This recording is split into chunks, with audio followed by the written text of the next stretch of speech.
أنصتوا واسمعوا جميعا رحمكم الله.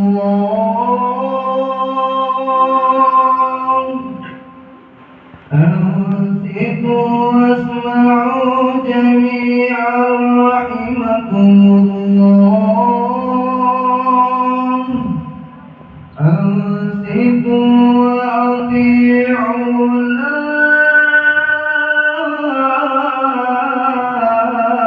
إله إلا الله محمد رسول الله. أعوذ بالله من الشيطان الرجيم. بسم الله الرحمن الرحيم. اللهم صل على سيدنا محمد في الأولين والآخرين وبارك وسلم ورضي الله تبارك وتعالى عن كل صحابة رسول الله أجمعين. آمين آمين يا الله رب العالمين. حمد الشاكرين حمد الناعمين حمد الجميع وكافٍ مزيدا. يا ربنا لك الحمد كما ينبغي لجلال وجهك الكريم وعظيم سلطانك. اللهم صل على سيدنا محمد صلاة تنجينا بها من جميع الأهوال والآفات وتغفر لنا بها من جميع الحاجات وتطهرنا بها من جميع السيئات وترفعنا بها على الدرجات وتبلغنا الصلوات من جميع الخيرات في الحياة والقيامة إنك على كل شيء قدير. اللهم انصر الإسلام والمسلمين والمسلمات والمؤمنين والمؤمنات وانصرهم على معاندهم واغفر لنا برحمتك يا أرحم الراحمين. ربنا آتنا في الدنيا حسنة وفي الآخرة حسنة وقنا عذاب النار بفضلك سبحان ربك رب العزة عما يصفون وسلام على المرسلين والحمد لله رب العالمين. الله أكبر الله أكبر الله أكبر الله أكبر الله أكبر الله أكبر الله أكبر الله أكبر الله أكبر الله أكبر كبيرا والحمد لله كثيرا وسبحان الله بكرة وأصيلا. لا إله إلا الله وحده صدق وحده ونصر عبده وعز جنده وهزم الأحزاب وحده.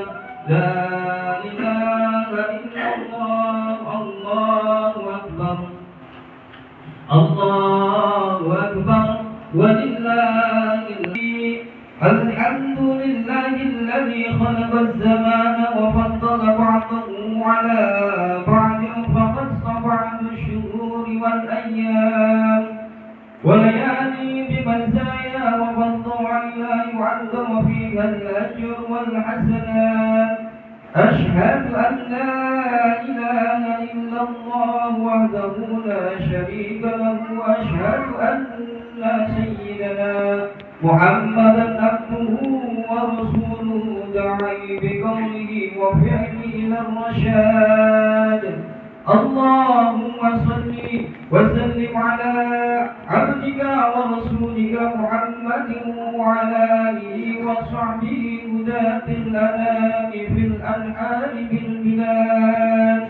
أما بعد فيا أيها الناس اتقوا الله تعالى بفعل الطاعات فإن قال الله تعالى في القرآن الكريم أعوذ بالله من الشيطان الرجيم بسم الله الرحمن الرحيم إنا أعطيناك الكوثر فصل لربك وانهر إن شانئك هو الأبتر.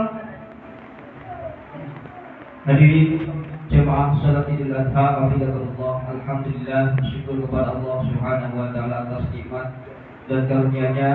Khatib selaku khatib, saya ingin mengajak kepada para jemaah sekalian untuk senantiasa meningkatkan ketakwaan kita kepada Allah Subhanahu wa taala. Takwa dengan sebenar-benar bertakwa kepada Allah, yaitu dengan menjalankan semua perintah-perintahnya yang diberitakan oleh Allah Subhanahu wa taala kepada kita. Dan juga alhamdulillah kita sudah berada di bulan Zulhijjah. Bulan Zulhijjah merupakan salah satu dari 4 bulan haram yang dimuliakan di dalam Islam. 3 bulan lainnya adalah Muharram, Rajab, Zulqa'dah.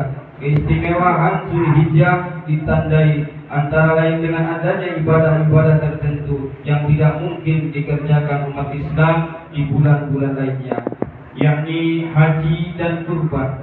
Secara bahasa, Zulhijjah merupakan faras yang terdiri dari kata zul atau memiliki dan al-hijjah adalah haji. Yang dinamakan demikian karena hanya di bulan ke-12 dalam kalender Hijriah ini ada pelaksanaan ibadah haji. Haji merupakan rukun Islam yang kelima. Karena masuk rukun atau pilar, ibadah ini tentu ibadah yang bukan remeh. Ia wajib dilaksanakan oleh setiap orang yang mampu. Kemampuan ini diliputi kemampuan secara fisik, ekonomi, juga keamanan. Dengan bahasa lain, ketika seseorang sudah memiliki biaya yang mencukupi, kesehatan fisik yang menandai, dan kondisi aman yang memungkinkan ia sampai ke tanah suci, maka ia wajib melaksanakan ibadah haji tersebut. Sebagaimana Allah berfirman di dalam Al-Quran surat Al-Imran ayat 97 yang menyatakan, walillahi 'alan nasi hajjul baiti man istata'a ilaihi sabila wa man kafara fa innallaha ghaniyyun 'anil 'alamin. Yang artinya mengerjakan haji adalah kewajiban manusia terhadap Allah, yaitu bagi orang yang mampu mengadakan perjalanan ke Baitul. Barang siapa yang mengingkari kewajiban haji, maka sesungguhnya Allah Maha Kaya, tidak memerlukan sesuatu selain dari semesta alam. Namun demikian, ibadah haji juga kadang terkait dengan pengalaman spiritual orang. Karena betapa banyak orang muslim yang kaya raya yang tak kunjung menunaikan ibadah haji. Sebaliknya, betapa banyak orang bergaji rendah justru diberi kemampuan untuk ibadah haji. Semangat dan pengalaman batin seseorang amatlah berpengaruh terhadap berapa kuat niat berhaji itu tumbuh. Jamaah salat Idul Adha hafizakumullah, dalam ibadah haji banyak sekali ritual atau manasik yang tak serta-merta bisa ditangkap alasannya secara nalar. Jika kita diperintahkan untuk berpuasa di bulan Ramadan setiap tahun, orang mungkin bisa menjelaskan secara rasional dari sudut pandang medis. Demikian juga dengan perintah zakat yang bisa ditemukan alasannya secara sosial dan ekonomi. Tidak hanya berputar pada segelintir orang saja. Tidak demikian dengan haji, rukun yang kelima dalam Islam ini. Syarat ritual-ritual yang bisa dipahami dengan memosisikan sebagai simbol-simbol yang penuh makna. Pertama yang bisa kita tangkap adalah makna tauhid. Makna ini tersirat dalam posisi Ka'bah sebagai sentra kedatangan para jamaah dari berbagai belahan dunia. Jutaan orang dari berbagai penjuru bangsa berkumpul dalam satu pusat tanpa dibedakan bahwa satu daerah lebih utama dibanding daerah lainnya.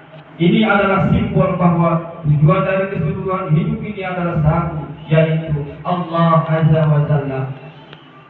Penjulukan Ka'bah sebagai Baitullah, yaitu rumah Allah, harus dipahami dalam makna tersebut. Bukanlah Allah bersemayam di dalam Ka'bah. Begitu pula dengan Hajar Aswad yang terletak di sudut timur laut Ka'bah. Kedudukannya yang mulia hingga orang-orang berebut menyentuh dan menciumnya. Tidak boleh sampai membuat mereka menyembah. Anjuran menyentuh dan mencium Hajar Aswad muncul sekedar karena mengikuti sunnah Nabi, sebagaimana dikatakan Sayyidina Umar bin Khattab, inni a'lamu annaka hajar la tadur wa la tanfa'u walaula anni ra'aitu Nabi sallallahu alaihi wasallam yuqabbilu kama qabbaltuka. Yang artinya, sungguh aku tahu engkau hanyalah batu, tidak bisa mendatangkan bahaya ataupun manfaat. Ataupun andai saja aku ini tak pernah melihat Rasulullah sallallahu alaihi wasallam menciummu, aku pun enggan menciummu. Kedua adalah makna kemanusiaan. Pakaian ihram yang dikenakan orang-orang saat memulai haji adalah simbol kesamaan dan kesetaraan semua manusia. Dalam ihram, seluruh pakaian dianjurkan berwarna putih. Bagi jamaah haji laki-laki bahkan harus meninggalkan semua pakaian berjahit dan menggantinya dengan hanya 2 helai kain. Kaum laki-laki dilarang mengenakan topi atau peci, sedangkan jamaah perempuan dilarang mengenakan cadar. Ritual ini menandakan kesatuan identitas manusia sebagai hamba Allah dan melepaskan identitas-identitas lainnya seperti suku, ras, nasab, jabatan, politik, kelas ekonomi, dan ketokohan, pemulung, selebritis, ulama, menteri ataupun presiden datang ke tanah suci sebagai hamba Allah, bukan sebagai orang yang menduduki keduniawiannya.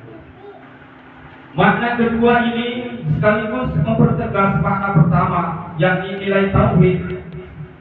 Konsekuensi dari menjunjung tinggi tauhid adalah mengakui bahwa tidak ada yang lebih dimuliakan selain Allah Azza wa Jalla. Manusia pada hakikatnya berada dalam kesetaraan. Standar kedudukan hanya bisa dinilai dari sudut pandang Allah melalui tingkat ketakwaannya. Manusia paling mulia adalah mereka yang paling takwa kepada Allah, sebagaimana Allah berfirman,